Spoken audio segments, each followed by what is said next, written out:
بسم اللہ الرحمن الرحیم۔ السلام علیکم ناظرین، آج کی ویڈیو میں ہم اللہ کے نبی حضرت زکریہ علیہ السلام کی ان واقعات کا ذکر کریں گے جو قرآن مجید میں موجود ہیں، نیز آپ کی شہادت کس طرح ہوئی یہ بھی بیان کریں گے، تو ویڈیو کو اینڈ تک لازمی دیکھیے گا۔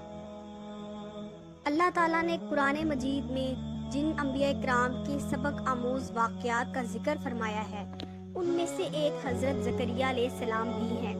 ارشاد باری تعالیٰ ہے، سورہ نام آیت نمبر 86، ترجمہ: اور زکریا اور یحییٰ اور عیسیٰ اور الیاس یہ سب نیکوکاروں میں سے ہیں۔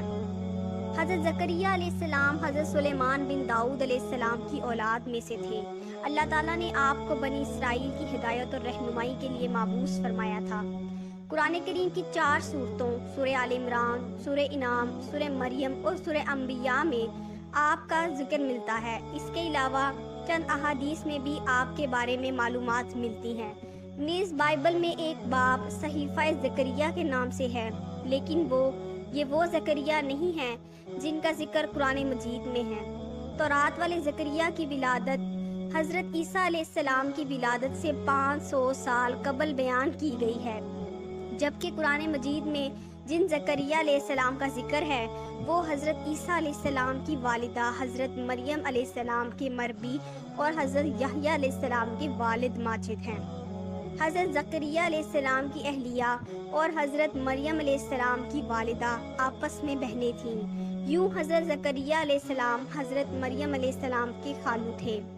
آپ علیہ السلام نبی ہونے کے علاوہ بیت المقدس کے امام، خادم اور ایک روحانی شخصیت تھے۔ حضرت زکریہ علیہ السلام کا پیشہ۔ حضرت زکریہ علیہ السلام بھی دیگر انبیاء کرام کی طرح اپنے ہاتھ سے کام کیا کرتے تھے، جس کی تصدیق اس حدیث مبارکہ سے ہوتی ہے کہ حضرت ابو ہریرہ رضی اللہ تعالیٰ عنہ سے روایت ہے کہ نبی کریم صلی اللہ علیہ وآلہ وسلم نے فرمایا، حضرت زکریہ بڑھئی تھے۔ حضرت مریم کی پیدائش۔ بیت المقدس کے امام اور مذہبی پیشوا عمران بن ناشی اور ان کی اہلیہ حنا بنت فاقوس نہایت نیک اور پارسا انسان تھے۔ دونوں اپنی زندگی میں اللہ تعالیٰ کی ہدایت کے مطابق بسر کرتے تھے، تاہم طویل عرصہ گزر جانے کے باوجود اولاد سے محروم تھے، جس کے لیے دونوں نے اللہ کے حضور دستے دعا بلند رکھے۔ دعا قبول ہوئی اور انہیں اولاد کی نعمت سے نوازا گیا۔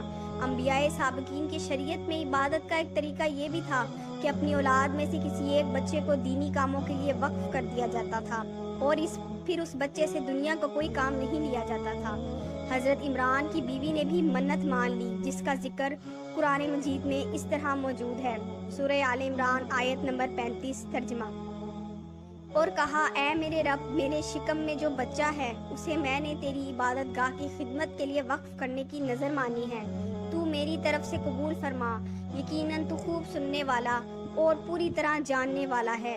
لیکن جب ان کے یہاں بچی پیدا ہوئی تو کہنے لگی، اے میرے پروردگار، مجھے تو لڑکی ہوئی ہے۔ ان کی اس گفتگو میں حسرت کا اظہار تھا اور عذر بھی۔ حسرت اس طرح کہ میری امید کے برعکس لڑکی ہوئی ہے، اور عذر یوں کہ نظر سے مقصود تو تیری رضا کے لیے خدمت کار وقف کرنا تھا، اور یہ کام تو مرد ہی زیادہ بہتر طریقے سے کر سکتا ہے۔ اب جو کچھ بھی ہے تو اسے جانتا ہی ہے۔ آپ کے شوہر حضرت عمران کا انتقال بچی کی ولادت سے پہلے ہی ہو چکا تھا۔ آپ حنا نے اپنی بیٹی کا نام مریم رکھا اور فرمایا، اے اللہ، میں نے اس کا نام مریم رکھا ہے، میں اس کو اور اس کی اولاد کو شیطان مردود سے تیری پناہ میں دیتی ہوں۔ سورہ آل عمران آیت نمبر 36۔ حدیث میں ہے کہ جب بچہ پیدا ہوا تو شیطان اسے چھوتا ہے، جس سے وہ بچہ چیختا ہے، لیکن اللہ تعالیٰ نے حضرت مریم اور ان کے بیٹے حضرت عیسیٰ علیہ السلام کو شیطان کے چھونے سے محفوظ رکھا۔ حضرت زکریہ علیہ السلام پر کفالت کی ذمہ داری۔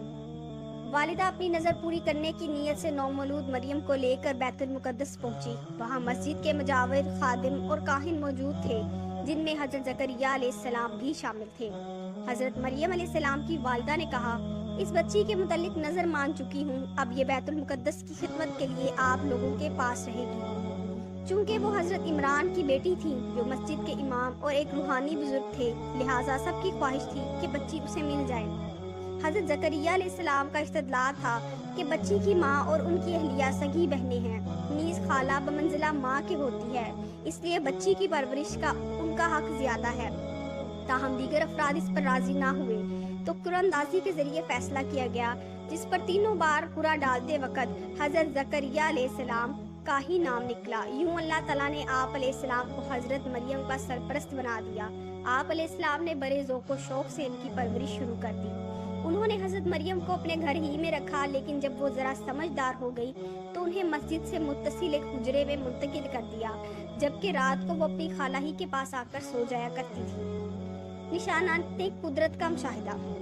حضرت زکریا علیہ السلام جب حجرے سے باہر تشریف جاتے تو حفاظت کے نقطۂ نظر سے باہر قفل لگا دیا کرتے تھے، لیکن جب واپس آتے تو یہ دیکھ کر حیران رہ جاتے کہ حضرت مریم کے پاس بے موسم کے نہایت اعلیٰ قسم کے پھل اور میوہ جات موجود تھے۔ ایک دن آپ نے تعجب اور حیرت سے پوچھا، اے مریم، یہ روزی تمہارے پاس کہاں سے آتی ہے؟ قرآن پاک میں اسی طرح موجود ہے۔ سورہ آل عمران آیت نمبر 36 میں آپ نے پوچھا، اے مریم، یہ روزی تمہارے پاس کہاں سے آتی ہے؟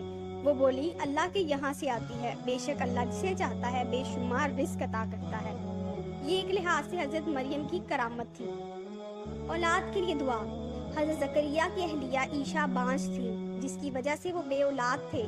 دونوں بوڑھے ہو چکے تھے اور ظاہراً اولاد ہونے کے امکانات بھی ختم ہو چکے تھے، لیکن جب حضرت زکریا علیہ السلام نے حضرت بی بی مریم علیہ السلام کے پاس بے موسمی نہایت اعلیٰ قسم کے پھل دیکھے تو آپ علیہ السلام کے ذہن میں خیال آیا کہ جب میرا رب بے موقع پھل عطا کر سکتا ہے تو اس کے لیے اولاد دینا کیا مشکل ہے۔ اولاد کی خواہش نے دل میں دعا کا روپ دھار کر رب کے حضور مانگنے کی ہمت پیدا کر دی، اور پھر بے اختیار ان کے لبوں سے یہ دعا نکلی جو سورہ آل عمران آیت نمبر 38 میں موجود ہے۔ ترجمہ: اے میرے پروردگار، مجھے اپنی جانب سے اولاد صالحہ عطا فرما، تو بے شک دعا سننے اور قبول کرنے والا ہے۔ اللہ رب العزت نے اپنے محبوب نبی علیہ السلام کی اس دعا کو قبول فرمایا اور فرشتوں کو یوں حکم دیا کہ فوری جاؤ اور میرے نیک بندے زکریا کو بیٹے کی بشارت دو۔ ارشاد باری تعالیٰ ہے، ابھی وہ عبادت گاہ میں کھڑے نماز پڑھ رہے تھے کہ فرشتوں نے آواز دی، زکریا، اللہ تمہیں یحییٰ کی بشارت دیتا ہے جو اللہ کے فیض کی تصدیق کریں گے اور سردار ہوں گے اور عورتوں سے رغبت نہ رکھنے والے ہوں گے اور اللہ کے پیغمبر یعنی نیکوکاروں میں سے ہوں گے۔ سورہ مریم میں حضرت زکریا کا قصہ۔ قرآن کریم کی 16ویں پارے کی سورہ مریم میں اللہ عز و جل نے اس واقعے کو یوں بیان فرمایا ہے، یہ ہے تیرے پروردگار کی اس مہربانی کا ذکر جو اس نے اپنے بندے زکریا پر کی، جب انہوں نے اپنے پروردگار سے چپکے دعا کی کہ اے میرے رب، میری ہڈیاں کمزور ہو گئی ہیں اور سر میں بڑھاپا چمکنے لگا ہے، لیکن میں کبھی بھی تجھ سے دعا کر کے محروم نہیں رہا۔ مجھے اپنے مرنے کے بعد اپنے قرابت داروں کا ڈر ہے، میری بیوی بھی بانجھ ہے، پس تو مجھے اپنے پاس سے وارث عطا فرما جو میرا بھی وارث ہو اور یعقوب کے خاندان کا بھی جانشین ہو، اور میرے رب تو اسے قبول بندہ بنا لے۔ اللہ تعالیٰ فرماتے ہیں، اے زکریا، ہم تمہیں ایک بچے کی خوشخبری دیتے ہیں جس کا نام یحییٰ ہے، ہم نے اس سے پہلے اس نام کا کبھی کسی کو نہیں کیا۔ زکریا کہنے لگے، اے میرے رب، ہمارے ہاں لڑکا کیسے ہوگا جبکہ میری بیوی بانجھ ہے اور میں خود بڑھاپے کی انتہائی ضعف کو پہنچ چکا ہوں۔ ارشاد ہوا، تمہارے لیے علامت یہ ہے کہ باوجود بھلا چنگا ہونے کے تم 3 راتوں تک کسی شخص سے بول نہ سکو گے۔ اب زکریا اپنے حجرے سے باہر نکل کر اپنی قوم کے پاس آئے تو ان سے اشارے سے کہا کہ تم صبح اور شام اللہ کی تسبیح بیان کرتے رہو۔ حضرت زکریا علیہ السلام نے دعا سے پہلے اپنے ضعف اور کمزوری کا ذکر کیا۔ امام قرطبی فرماتے ہیں کہ دعا مانگتے وقت اپنے ضعف اور بدحالی اور حاجت مندی کا ذکر کرنا قبولیت دعا کے لیے اقرب ہے۔ علماء کرام نے فرمایا کہ دعا میں پہلے اللہ تعالیٰ کی نعمتوں اور اپنی حاجت مندی کا ذکر کرنا چاہیے۔ مفتی محمد شفیع رحمۃ اللہ علیہ فرماتے ہیں کہ دعا میں اپنی حاجت مندی کا اظہار مستحب ہے۔ بنی اسرائیل کی نافرمانیاں۔ اللہ تعالیٰ نے بنی اسرائیل میں سب سے زیادہ نبی مابعوث فرمائے، ان پر اپنی رحمتیں اور نعمتیں بھی نازل فرمائیں، لیکن وہ ناشکر کی قوم بار بار نافرمانیاں کرتی رہی اور شرک میں مبتلا ہو کر انبیاء کرام پر ظلم اور ستم ڈھاتی رہی، یہاں تک کہ انہیں شہید کرنے سے بھی دریغ نہیں کیا۔